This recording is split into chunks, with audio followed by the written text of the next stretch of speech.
Filmke 14. De spaasje in combinatie met de apostrof. Dit filmpje bevat het geen oefening. Inleiding.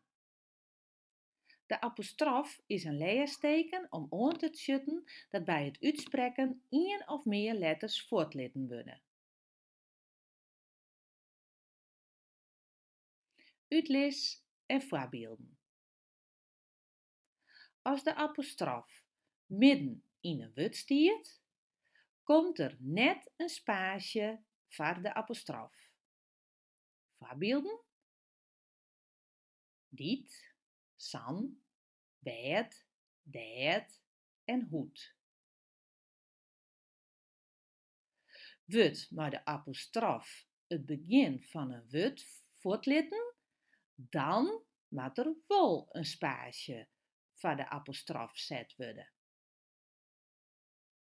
Voorbeelden: dat hiek oors dwaarmaten.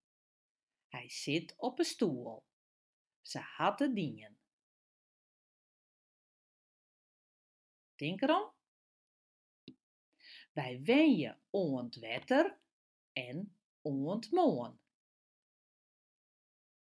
Oant is het Frieske wurd voor tot en had neer te krijgen met het verkwartsjen van een wurd. De ein.